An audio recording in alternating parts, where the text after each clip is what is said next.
दोस्तों अस्सलाम वालेकुम, नमस्कार। मैं हूं आपके सामने मौलाना साजिद रशीदी और आप देख रहे हैं मेरा चैनल मौलाना साजिद रशीदी। आज हम बात करेंगे सनातन बोर्ड और वक्फ बोर्ड पर। अभी हाल ही में दिल्ली के अंदर एक धर्म संसद हुई। उस धर्म संसद को मैंने पूरा सुना। 4 घंटे का वो प्रोग्राम, 4 घंटे की एक वीडियो, मैंने उसको पूरा सुना। किसी भी सनातनी सन्यासी ने ऐसा नहीं कहा कि भाई हमें सिर्फ सनातन बोर्ड चाहिए। हर आदमी जो भी माइक पर आया उसने कभी मुसलमानों को मलेच्छ कहा, कभी मुसलमानों को विधर्मी कहा और हम ये बात की कि वक्फ बोर्ड खत्म होना चाहिए। अगर सनातन बोर्ड नहीं बनता तो बोर्ड खत्म होना चाहिए। हालांकि मुसलमान सनातन बोर्ड के खिलाफ नहीं है। अगर सनातन बोर्ड बन जाता है तो मुसलमान बिल्कुल भी उसके खिलाफ नहीं, कोई मुसलमान खिलाफ नहीं।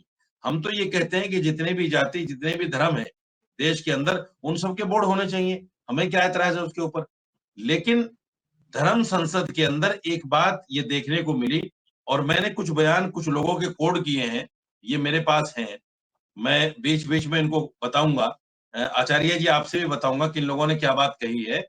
तो उन लोगों ने सनातन बोर्ड बनाने के बजाय मुसलमानों को मारने काटने की बात की है। मलेच्छ, विधर्मी, इनसे व्यापार बंद कर दो, इनसे व्यवहार बंद कर दो, इस तरह की बातें हुई हैं। मेरे साथ जुड़े हुए हैं आचार्य विक्रमादित्य।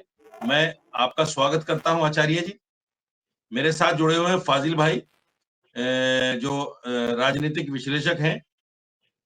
आपका भी स्वागत है। सबसे पहला सवाल आचार्य जी मैं आपसे करना चाहता हूं। धर्म संसद का मतलब ये है कि अगर कहीं मुस्लिम उलमा, जैसे आपने देखा होगा इंदिरा गांधी इंडोर स्टेडियम में एक प्रोग्राम हुआ, वहां उस प्रोग्राम को पूरा देखिए आप। किसी मौलवी, किसी आलिम ने हिंदू या हिंदुइज्म या किसी के भी खिलाफ कोई बात नहीं की। उन्होंने सिर्फ अपना वक्फ बोर्ड बचाने की बात की। ये अलग बात है कि हमारे नजरियात क्या हैं, वक्फ बोर्ड के ताल्लुक से आपके नजरियात क्या हैं, लेकिन हमने किसी की मुखालफत नहीं की, किसी को विधर्मी, किसी को किसी तरह के अल्फाजों से नहीं नवाजा और ऐसी बात नहीं कही जिससे देश में नफरत हो।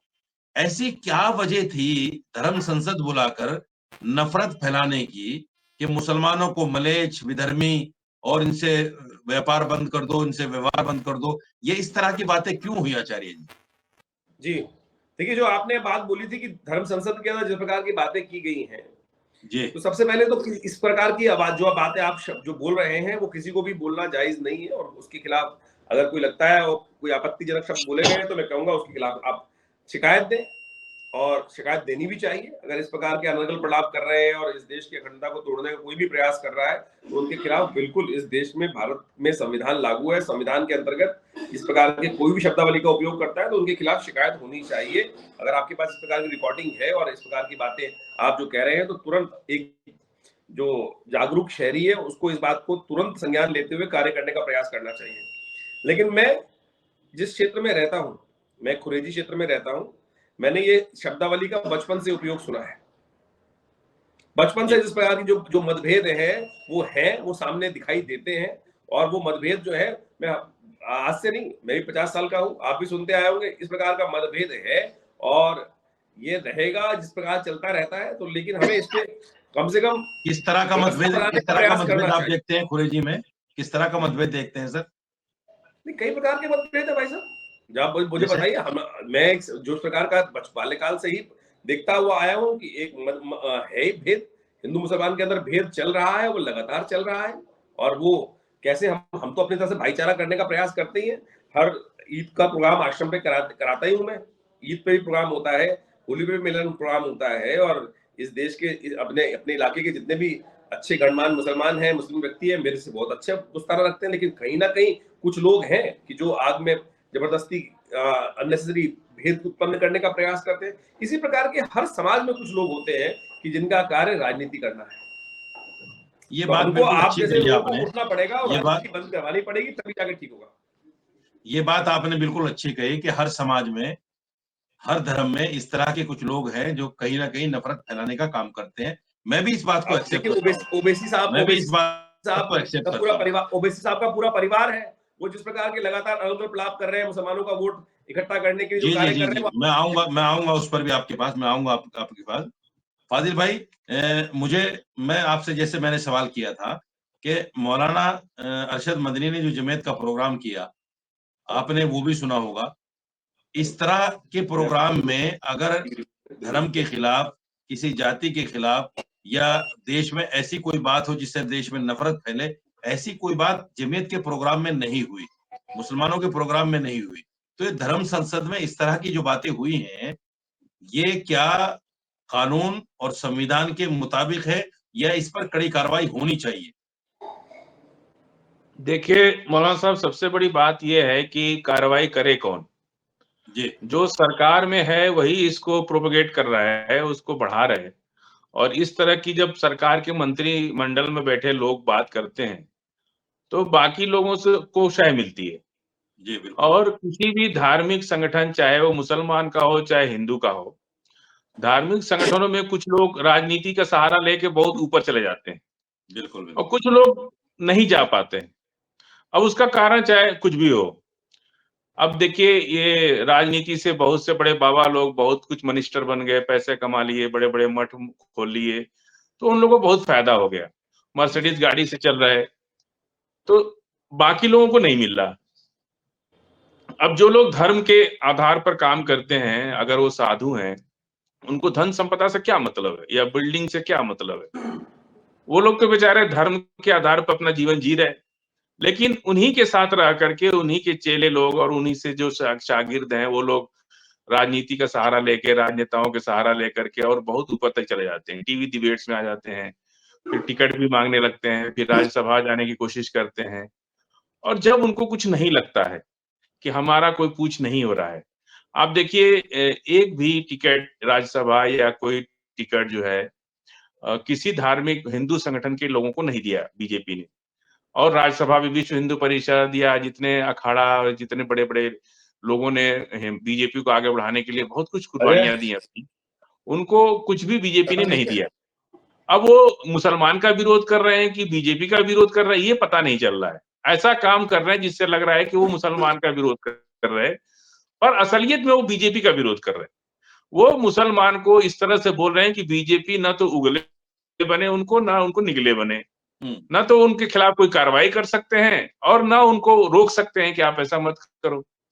ये लोग 10 साल हो गया ना, अब तो सरकार बने 10 साल हो गए, तीसरी बार प्रधानमंत्री बन गए। अब जिसको राज्यसभा जाना था, जिसको मंत्रिमंडल में जगह चाहिए थी, जिसको राजनीति में हैसियत चाहिए थी, उनका सब्र का पैमाना टूट रहा है। इसलिए वो लोग बीजेपी को नुकसान पहुंचाने या देश में नफरत फैला करके, सरकार कोई भी नहीं चाहती है, चाहे कोई सरकार में हो। हम आप भी रहेंगे तो सरकार, जब आप पद और गोपनीयता की शपथ ले लेते हैं, उसके बाद आपका मन हमेशा शांति की बात करता है और सरकार में कोई भी रहे, वो कभी भी नहीं चाहता है कि हमारे देश में कोई ऐसी बात हो जिससे हम घेरे में आए।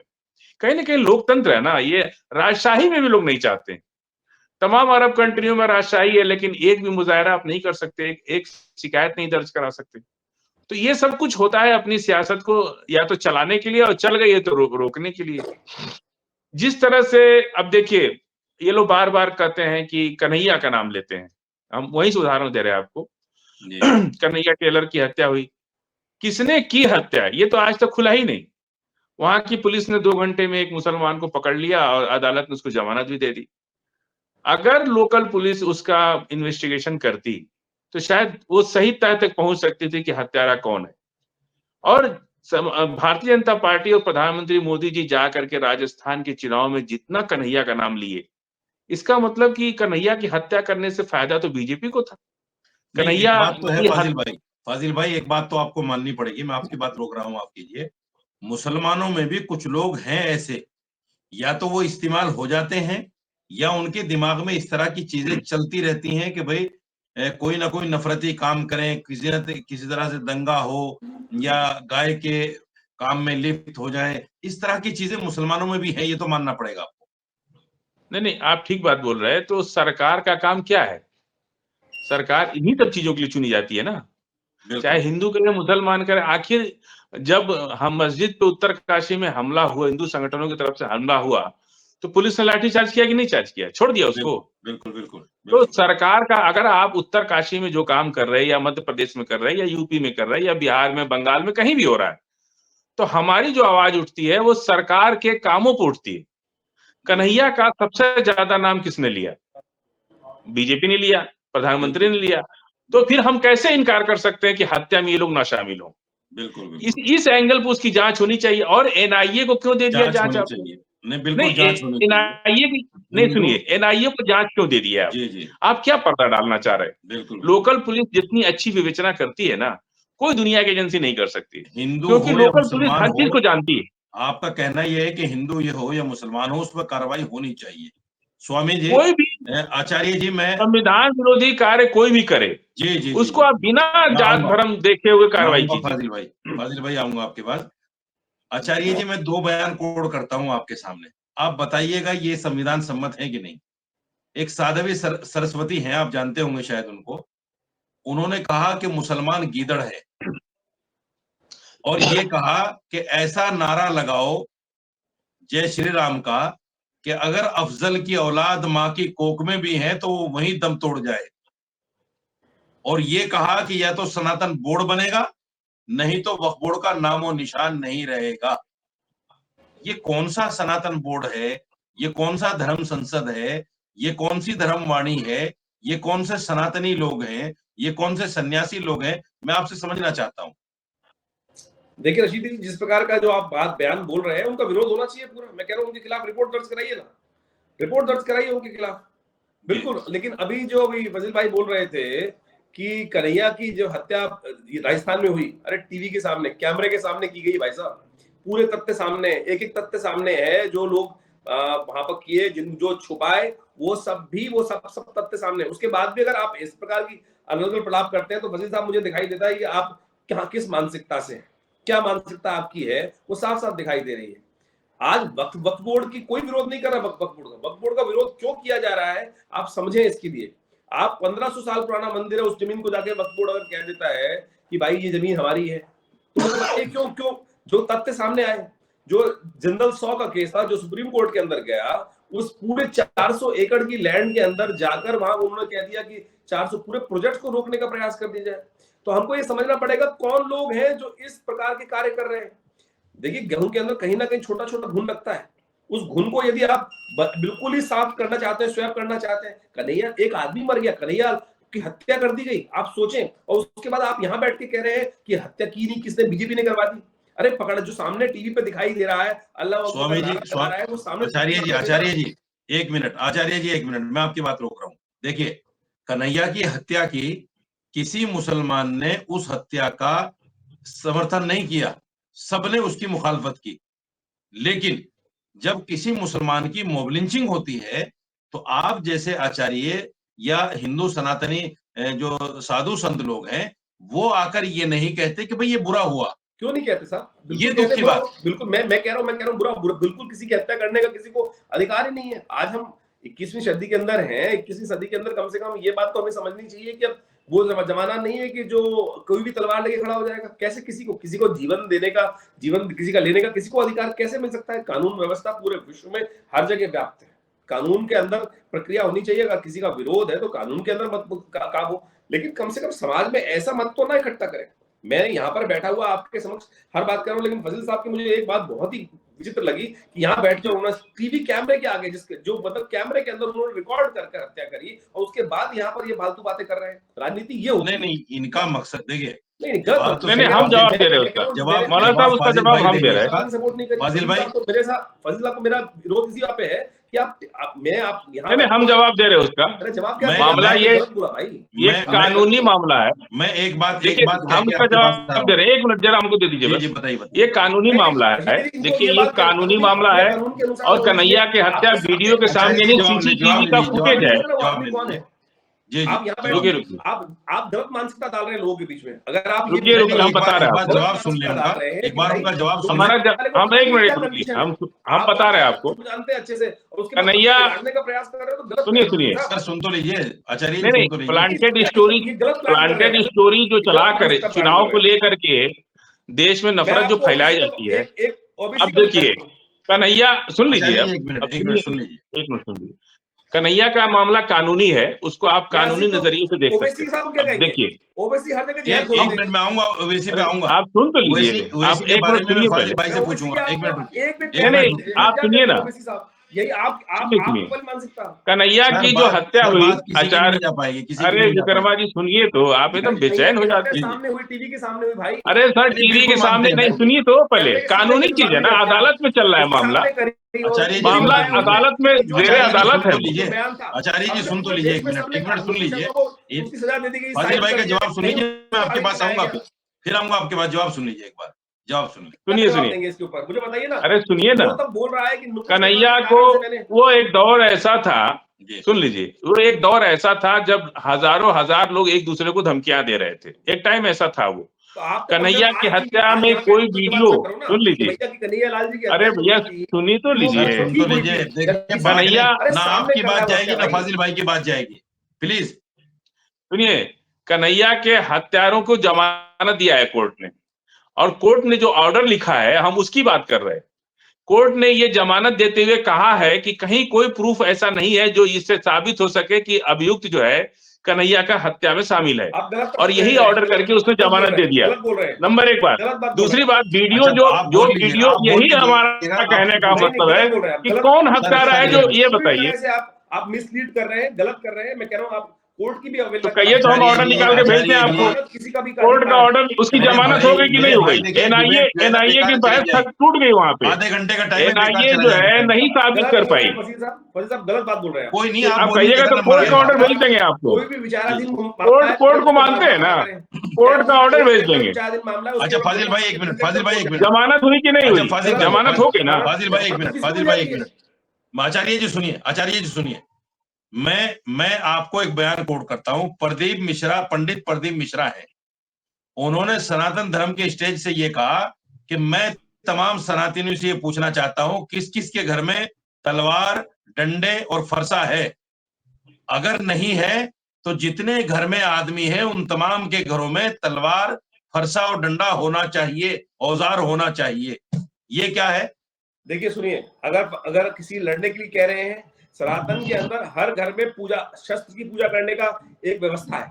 हमारे यहाँ विजयदशमी होती है, उसके अंदर हर घर में शस्त्र की पूजा करने की व्यवस्था है। अगर वो फसाद करने के लिए कह रहे हैं तो मैं कह रहा हूं ये शस्त्र पूजा, सुनिए सुनिए, एक मिनट सुनिए। हाँ। ये शस्त्र पूजा किसी वैदिक किताब में लिखा है कहीं? बिल्कुल लिखी है, शस्त्र पूजा वैदिक पुराण के अंदर हर जगह बताया है। नहीं, मैंने तो वेदों को पढ़ा है।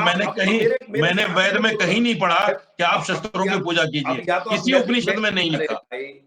मैं दावे के साथ कह सकता हूँ। विजयदशमी का जो पर्व है शास्त्रोक्त है, शास्त्रोक्त पर्व है। विजयदशमी के दिन शस्त्र पूजा शास्त्र में प्रमाणित है। उसके मैं अंदर धार्मिक किताबों से आपका हवाला चाहता हूँ। आप किसी एक धार्मिक किताब का हवाला दे दीजिए कि फला धार्मिक किताब में शस्त्र पूजा के लिए लिखा है।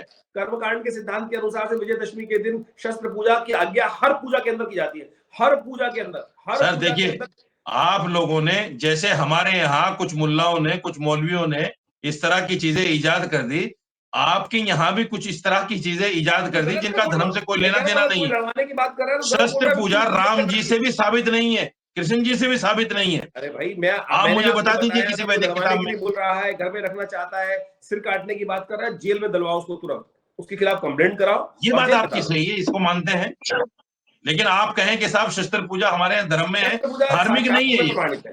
शस्त्र पूजा शास्त्र में प्रमाणित है। कहां से? मुझे आप बताइए, एक वेद का एक श्लोक पढ़ के बता दीजिए, या गीता से बता दीजिए, या किसी उपनिषद से बता दीजिए। शस्त्र की पूजा हर जगह प्रमाणित है। सर प्रमाणित को छोड़ दीजिए, ये तो आप लोगों ने बना रखे हैं। जो पंडित हैं आगे, जैसे हमारे यहाँ मौलाना मुल्ला जी हैं, जैसे उन्होंने कुछ चीजें निकाल ली, मैं बार बार कह रहा हूँ इस बात को, आपके यहाँ भी निकली हुई इस तरह की चीजें। ये शास्त्र पूजा उसी से निकली हुई है। आपके बुत परस्ती है ही नहीं, मेरे यहाँ बुत परस्ती है। मेरे यहाँ जो भगवान का श्री विग्रह निर्माण किया था उसके अंदर शस्त्र आएगा ही। कोई भी ऐसा देवता नहीं है जिसमें शस्त्र नहीं है। जब शस्त्र आएगी तो शस्त्र की पूजा भी होगी। अच्छा, दूसरी एक चीज बताइए, एक चीज मुझे बताइए, ये जो बयान इन्होंने कहा, आप इसको जस्टिफाई करने की कोशिश कर रहे हैं। कितने लोग घर में इतने ही औजार होने चाहिए? कितने? जितने घर में लोग हैं इतने ही औजार होने चाहिए। गलत बात बोल रहे हैं। लड़ाई करवाना चाहते हैं, उनको अंदर इसका मतलब तो यही हुआ ना कि देश में नफरत फैलाना चाहते हैं। जो भी उल्टी सीधी बातें बोल रहा है उसको बिल्कुल अंदर। भारत में कानून का फाजिल भाई कहता है, देखिए हमें जो है फाजिल भाई तलवार से जोड़ा जाता है, और आचार्य भी और दूसरे लोग भी ये कहते हैं कि इस्लाम तलवार की जोर से फैला है। तो क्या मुसलमानों को घर में तलवार भी रखनी चाहिए? देखिए, शस्त्र बनता है लोहे से, जी, समझ रहे हैं आप? जी, कोई भी शस्त्र लोहे से ही बनता है, बिल्कुल। और लोहे की गलाने की तकनीक का आविष्कार ही गुप्ता पीरियड के बाद हुआ। जी, उस जमाने में गुप्ता पीरियड के बाद लोहे में जो हल में जो फार लगता है ना, जिससे जो एक लोहे की फार लगता है, जी, पहली बार इन्वेंशन ही उसका हुआ था गुप्ता पीरियड के बाद। जी, उसके पहले लोहा को कोई जानता ही नहीं था, जी, और लोहे को गलाने की तकनीक का विकास हुआ। एग्रीकल्चर रिवोल्यूशनरी का टाइम कहा गया था, क्योंकि पहले जमीन को चीरने के लिए लकड़ी का इस्तेमाल होता था, जो बहुत लकड़ी का हल होता कम था। होता था। बिल्कुल, लकड़ी का हल होता था। बिल्कुल। तो पहली बार लोहे का इस्तेमाल फार में किया गया, उसको चीरने के लिए। जी, जी, तो गुप्ता पीरियड के बाद तो लोहे का आविष्कार हुआ। उसके पहले सभी शास्त्र उपनिषद इनके लिखे जा चुके हैं। जी। तो फिर लोहे को गलाना और शस्त्र बनाना का तो कहीं कोई कंसेप्ट है ही नहीं, भारत के अंदर और ये लॉजिकल भी नहीं। सर्वे ऑफ इंडिया की तो उसके साइट पे बावजूद भी सुन जाओ, लीजिए, वहां पर नहीं, आपको उसके बावजूद 3000 भी पुराने जब आपकी जरूरत बात- पड़ती है, जब लोहे आपका के नंबर आता है बर्तन, लोहे बोलते की नहीं चीजें फाजिल मिल भाई। जाएंगी। अगर आप नहीं तो आप भी समझ जरा रही हो, हर सुन चीज लें तो भाई, मिल रही थोड़ा है। सा देखो, मेरा ये आधे घंटे का प्रोग्राम है। अरे विक्रमा जी की आदत पड़ गई है, आधे इनकी घंटे आदत पड़ गई है, बिल्कुल पेशेंस नहीं है इनके पास। मेरा आधे घंटे का ये प्रोग्राम डिबेट में भी क्यों ऐसे ही खराब कर रहे हो करते आचार्य जी? हैं, बहुत जल्दी एग्रेशन में आ जाते हैं। बातें दिखाई देती हैं। मेरा भाई सुन ले इनको भी, लगाने के अलावा कोई काम नहीं आता। फाजिल भाई को भी सुन लीजिए। आप कहिएगा, फिर आपसे पूछूंगा, आप कहिएगा। अब यहाँ तो हम लोग घर में बैठे हैं, कोई डिबेट की स्टूडियो थोड़े बैठे हैं। बातें कर रहे हो। अरे ये तो घर में बैठे हैं, थोड़ा सा सुन लीजिए। घर में बैठ डिबेट के में तो बात आप कर रहे हैं, बोलते ही है, आपका थोड़ा अपना यहाँ। चैनल है। नया पेज आगे कर दिया। आर्कियोलॉजिकल सर्वे ऑफ इंडिया के अंदर जो अच्छा कोई नहीं, आप बताइएगा, आप उसको बताइएगा, प्रमाणित कीजिएगा। इनको बोलने तो दीजिए साइंटिफिक एविडेंस आपको समझना नहीं है। आप भाई, इनको बोलने तो दीजिए मेरे भाई। हर जगह आप बोलने नहीं दे रहे हैं उनको। काम नहीं करते। जी फाजिल भाई, बात पूरी करें। हर चीज का एक टाइम होता है। जी, अब कोई कह रहा है कि ये 1500 साल पुराना मंदिर है, तो हम पूछे कि भाई सीमेंट का आविष्कार कब हुआ? सीमेंट से बना है ना मंदिर, किसने कहा तो सीमेंट का आविष्कार कब हुआ? उसके तो पहले नहीं, सीमेंट का देखिए, एक आर्कियोलॉजी की आप बात कर रहे हैं ना विक्रमा जी, सुनिए विक्रमा जी सुनिए, जहां पहले पक्की, सर बोलने दीजिए, सर बोलने आप तो दीजिए उनको। आर्कियोलॉजी सर्वे ऑफ इंडिया की आपने बात की ना, आपने तो इसको नेशनल चैनल बना दिया आज, मेरे चैनल को। मुझे पता ये आपका चैनल है मेरे भाई। हम तो दोनों भाई मिलके बात कर रहे हैं, कुछ अच्छी बात व्यूअर्स को चली जाए। चूना से बना हुआ है। अच्छा सुन लीजिए, आपकी कहाँ बात चूने से बना हुआ? एक मिनट में पूरी कर लेंगे, उसके बाद आपके पास आ रहा हूँ। बात करनी है, उसके बाद आपके पास आ रहा हूँ। देश में वजीर साहब को आग लगानी है, और अपनी अभी जो एग्जांपल दे रहे थे ना, कुछ लोग तथाकथित तौर पे आग लगा के अपनी राजनीति जिनको मिलती नहीं है फ्रस्ट्रेशन निकालते हैं, यही फ्रस्ट्रेशन निकालते हैं हर जगह। एक मिनट, ये बात पूरी, फाजिल भाई बात पूरी कर लीजिए अपनी। देखिए, हर चीज का जो आर्कियोलॉजी, हम एंशिएंट हिस्ट्री के छात्र हैं, इसलिए हम बोलते हैं जी, हमने पढ़ाई की उसकी। लाल जो भी पीरियड, सुनिए, जो भी पीरियड जब भी खुदाई होती है ना, किसी भी एविडेंस, बोलने दो सर, महाराज लाल किले में सीमेंट यूज हुआ है। महाराज बोलने दो। नेशनल सीमेंट का आविष्कार कब हुआ हमको जरा बताइए। लाल किले में सीमेंट यूज हुआ नहीं, आप तो लाल किला कब का है, कब किस सन का है? लाल किले में 1000 साल पुराना नहीं है लाल किला। लाल किले में सीमेंट नहीं है, मैं आपको बता दूं। तो लाल किला 1000 साल पुराना नहीं ना है। हम उसको नहीं ना कह रहे कि 1 करोड़ साल पुराना है लाल किला। 400 साढ़े 400 साल 400 साल पहले सीमेंट पक्की ईंट का आविष्कार कहाँ हुआ था? लाहौरी ईंट का। में भी मैं आपको बता दूं, सुनिए आचार्य जी सुनिए, उस वक्त में खोरे और चूने से चिनाई हुआ करती थी, सीमेंट नहीं था। पक्की ईंट का आविष्कार कब हुआ? मुगलों के टाइम में हुआ। पक्की ईंट का आविष्कार मुगलों के टाइम में हुआ। अरे पक्की ईंट, उसके पहले पक्की ईंट नहीं थी। मोहनजोदाड़ो की जो खुदाई हुई है, जितना एज उसकी आती है, उसके अंदर पूरी ईंटों का यूज किया गया है। आप अच्छा आचार्य जी मैं आखिरी बार एक सवाल ले रहा हूँ, टाइम पूरा हो गया करीब। आचार्य जी सुनिए आचार्य जी सुनिए एक तो ऐसे आप डिबेट करना है यार, एक तो आपसे ऐसे थोड़ी डिबेट करना है कि फालतू बातें करनी है बैठ के। अच्छा सर सुनिए, तो आखिरी सवाल आपसे। यार आप आखिरी सवाल, आप अस्पताल गुस्से मत चलाते हो, होइए आप भाई, खुद पहले अपना ट्रीटमेंट कराओ यार। अरे वो तो छोड़ के चला गया, कोई बात नहीं, छोड़िए। वो तो छोड़ के चले गए।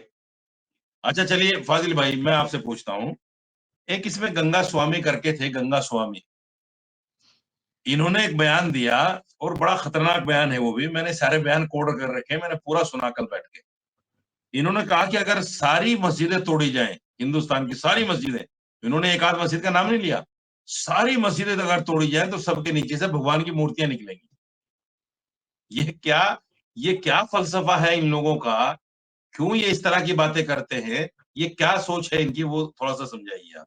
देखिए, इस देश में कोई भी इतिहास जी या साइंस अपने पुराने इतिहास से जानी जाती है।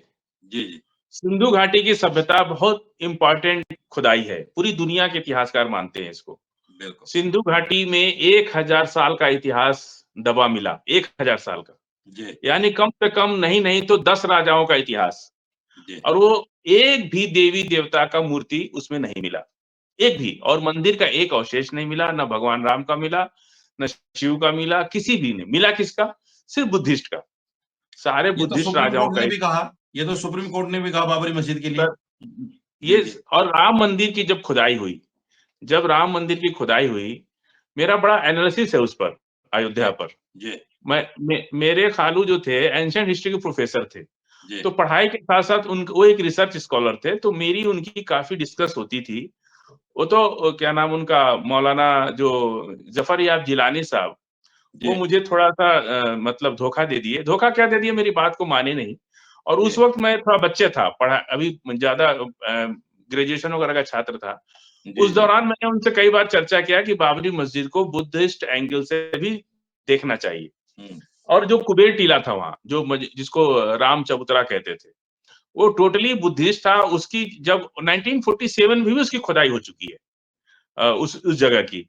और वो पूरी जब हुआ तो बुद्धिस्ट, यहाँ जब इलाहाबाद हाई कोर्ट ने जब एएसआई का सर्वे कराया, तो एएसआई ने बाकायदा इलाहाबाद कोर्ट को रिपोर्ट किया कि कुशीनगर जैसा अवशेष मिल रहा है यहाँ पे, और 155 गड्ढे होने थे, 22 गड्ढे खोदे और उसी में इन्होंने खुदाई ही बंद कर दी, क्योंकि एक नया चीज वो उनको तो रिपोर्ट देनी थी। और सिर्फ ये कह दिया कि मंदिर का अवशेष मिल रहा है, वो बुद्ध मंदिर का अवशेष है। और सुप्रीम कोर्ट ने अपने फैसले में कहा कि कोई मंदिर तोड़ के मस्जिद नहीं बना है। बिल्कुल बिल्कुल बिल्कुल 400 साल वो जगह प्लेन रही, उसके पहले कोई जलजला आया होगा या जमीनें पलट गई, तो जो वहां बुद्ध स्ट्रक्चर था, पूरे देश में कहीं भी खोदिएगा तो बुद्ध स्ट्रक्चर निकलेगा। हम्म, अब ये लोग वहां पे, अब जब राम मंदिर की खुदाई शुरू हुई तो वहां बुद्ध की मूर्ति निकली।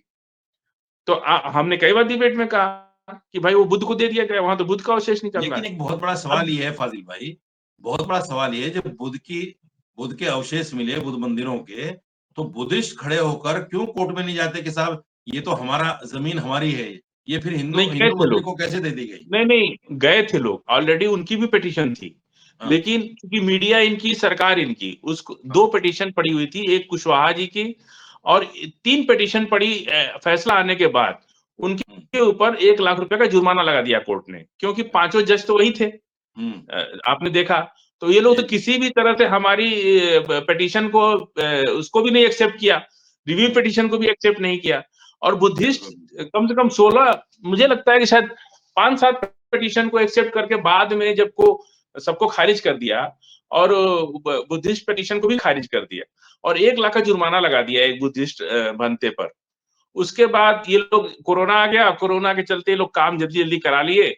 आज भी रिव्यू पिटीशन, हमारी क्यूरेटिव पिटीशन तो आज भी फाइल है। हम्म, अब वहां की हम बात बता रहे हैं कि वहां पे क्या हुआ कि अयोध्या में, अयोध्या कांड है रामायण में, बाकायदा अयोध्या कांड है। हम्म, उसमें आप जाके देखिए कि अयोध्या के बारे में कैसे बोला गया। हम्म, और इन्होंने कहा, देखिए वहां पे रामायण के 10वें अध्याय में, वॉल्यूम 1 में 2 जगह आया है कि भगवान राम से विश्वामित्र ने कहा कि अपने महल से 3 किलोमीटर दूर, माने 1.5 योजन, हम्म, रामायण में पहले योजन चलता था, किलोमीटर और माइल से पहले योजन था, इनके सारे धर्म ग्रंथों में योजन मिलेगा। तो हम्म, 1.5 योजन दूर जाके भगवान राम ने जल का आमंत्रण किया ये बात दो जगह दोनों वॉल्यूम में लिखी हुई है और उत्तरकांड के 10वें अध्याय में है, ये तीसरी चौपाई है। और वो दूसरे वॉल्यूम में कहा है कि भगवान विश्वामित्र ने भगवान राम से कहा कि वत्स राम तुम जल्दी करो, जल का आमचन करो, समय निकलता जा रहा, 1.5 योजन दूर जाके। अब 1.5 योजन को फाहियान ने 1.5 योजन को 18 किलोमीटर डिफाइन किया। बाकायदा मेरे पास किताबें हैं, प्रूफ है। 18 किलोमीटर यानी सरजू के तट से 18 किलोमीटर दूर भगवान राम का जन्म स्थान है। आज भी आरएसएस ने एक किताब लिखी है, अयोध्या का इतिहास, और वो बाकायदा सुप्रीम कोर्ट, हाई कोर्ट में उस किताब की कॉपी भी लगी हुई है। उस किताब में लिखा है कि कैकेयी कुंड, कौशल्या कुंड और दशरथ कुंड, ये 3 कुंड है। महल खत्म हो जाता है पर पानी अपना अस्तित्व नहीं खत्म करता है। तो दशरथ कुंड, कैकेयी कुंड और कौशल्या कुंड, यानी इस जहां ये तीनों कुंड है वहीं महल होगा और महल में ही बच्चा जन्म लेगा। रानी का बच्चा तो महल में ही जन्म लेगा ना। तो वो मैं यही कहना चाहता था आपसे कि महल में ही जन्म लेता है राजा का जी बच्चा। जी। तो जहां पे कौशल्या कुंड है, जहां कैकेयी कुंड है, जहां दशरथ कुंड है, वही महल रहा होगा। तो महल से 18 किलोमीटर दूर वो महल से है, यानी जो रामायण में 1.5 योजन की बात लिखी है वो सही लिखी है। फाहियान ने उसको 18 किलोमीटर नाप भी दिया है। और मस्जिद वहां से कितना दूर है? 3 किलोमीटर। प्रहलाद घाट, वशिष्ठ कुंड और मस्जिद एक सीध में थी। यही मैंने जब 3 किलोमीटर वाली बात मैंने उठाई थी ना, जब राम मंदिर के उद्घाटन के समय, तो इन्हीं सब चीजों से मैंने सर्वे करके और इसको प्रूफ के साथ बोला था। लेकिन चूंकि मीडिया उनकी है, वो लोग, हालांकि उसका बहुत बुरा असर पड़ा बीजेपी पर, उसको लेते नहीं है। अब देखिए, अब मथुरा की हम बात बता रहे हैं। मथुरा में जिस मंदिर की ये लोग लड़ाई लड़ रहे हैं, वो एक बौद्ध भंते हैं वहां पे, वो पिछले 25 साल से कह रहे हैं कि ये जो राजा थे, ये बुद्धिस्ट राजा थे, ये उनका मंदिर है, बाद में इसको हिंदू मंदिर बना दिया गया। आज भी कंस का महल जमुना के तट पर है, कंस का महल। तो श्री कृष्ण का जन्म तो कंस के महल में हुआ। तो आप जो एग्जिस्टिंग कर रहा है महल, कंस महल, जमुना के ठीक बगल में है, उसको आप क्यों नहीं मंदिर मानते? आप बार बार बुद्धिस्ट, और जिस राजा की मूर्ति जिसको कृष्ण भगवान कह रहे हैं, वो वहां के राजा की मूर्ति है, उसको ये लोग कृष्ण भगवान कह रहे हैं, और इतना ना कपड़े से ढक देते हैं कि पता ही नहीं चलता है कि इस कपड़े के अंदर है कौन। तो यही सब चीजें अब हमने भी कोर्ट के अंदर ये सब प्रोसीडिंग शुरू कर रहे हैं कि आप इसका सर्वे कराइए, जो कंस का महल है। यहाँ पे भगवान कृष्ण का जन्म हुआ था। दुनिया जानती है कि कारागार में जन्म हुआ था और कंस के महल में है। इसी तरह से जितना भी देखिए, जितने बुद्ध स्तूपा हैं वो पत्थर के बने होते हैं, पत्थर के। उनका कॉन्सेप्ट क्या था? और हर मंदिर में आप किनारे एक तालाब देखेंगे, पॉन्ड, हर जगह देखेंगे आप। जहां जहां भी जिस मंदिर में पॉन्ड है, उस पॉन्ड का कॉन्सेप्ट क्या था? पॉन्ड में एक तो साइंटिफिक तरीके से बुद्धिस्ट लोग जो है बहुत चीजों को साइंटिफिक करते हैं और तमाम उनकी चीजें पढ़ाई लिखाई में होती है। एक तो बरसात का पानी वहां इकट्ठा होता है, तो जल स्रोत ठीक रहता है, नंबर 1 बात। दूसरा, पत्थर की चौक से लेकर के ऊपर तक पत्थर लगा रहता है। तो जैसे हम लोग नमाज पढ़ते हैं ना, उसी तरह लोग बुद्ध स्तुति करते हैं। तो बुद्ध स्तुति करते हैं, उनका कोई वर्शिप, कोई मूर्ति पूजा नहीं है उनके यहाँ, वर्शिप नहीं है। और वो मतलब ज्यादा भगवान को मानते भी नहीं है, वो अपने कर्म को मानते हैं, कर्म को प्रधान मानते हैं। तो जो बैठ की स्तुति करते हैं ना, तो वो लोग क्या करते हैं कि वो जो पत्थर नीचे लगा है पॉन्ड में, तालाब में, उससे पानी सोख के पानी ऊपर तक चला जाएगा, पत्थर के ऊपर तक, स्तूपा के ऊपर तक। और जब हवा चलेगी तो उस पत्थर की नमी जो है, हवा में ठंडी ठंडी हवा, जो उसके अंदर बैठ के 2-2 घंटा, 3-3 घंटा, 5-5 घंटा स्तुति कर रहे हैं, उनको ठंडी हवा लगेगी। ये इसका साइंटिफिक कॉन्सेप्ट, वो स्तूपा है। शशांक, राजा शशांक जो थे, बंगाल के गौड़ नरेश राजा, बुद्धिस्टों के सबसे पहले दुश्मन थे। उन्होंने 83,000 बौद्ध स्तूपा को तोड़ करके हिंदू मंदिर बना दिया। इस पर एक प्रोग्राम बाकायदा करेंगे फाजिल भाई आपके साथ में। बुद्धिस्ट जो तारीख है और राम मंदिर और मथुरा की तारीख को लेकर एक प्रोग्राम करेंगे। टाइम भी पूरा हो गया, मैं माफी चाहता हूँ। आज की डिबेट का निष्कर्ष ये है कि आचार्य विक्रमादित्य को आपने देखा, वो किसी भी बात को, एक बात तो उन्होंने सही कही कि भाई ये जो लोग हैं जो नफरत फैला रहे हैं, इनके खिलाफ कार्रवाई होनी चाहिए, चूंकि ये सनातन बोर्ड के हक में नहीं है और धर्म संसद में ये खुद नहीं गए, ये इनको बुलाया नहीं गया है, बहरहाल अलग बात है। तो इस वजह से इन्होंने कहा कि भाई उनके खिलाफ कार्रवाई होनी चाहिए। लेकिन जब इनसे धर्म शास्त्रों के बारे में पूछा गया कि शस्त्रों की पूजा कहाँ है, कहाँ नहीं है, तो ये उसको गोलमोल कर गए, क्योंकि शस्त्र पूजा धार्मिक है ही नहीं। इसका धर्म से कोई लेना देना नहीं। ये तो आगे जो पंडे हैं, जो ब्राह्मण पुजारी हैं, हाँ। उन्होंने अपने तौर से इस तरह की बहुत सारी चीजें हिंदुओं में ईजाद कर दी। उन्होंने किया तो था ये अपनी रक्षा के लिए, लेकिन अब हर हिंदू उसको अपने साथ रखकर उसकी पूजा करने की कोशिश करता है और इसको धार्मिक चीज समझता है।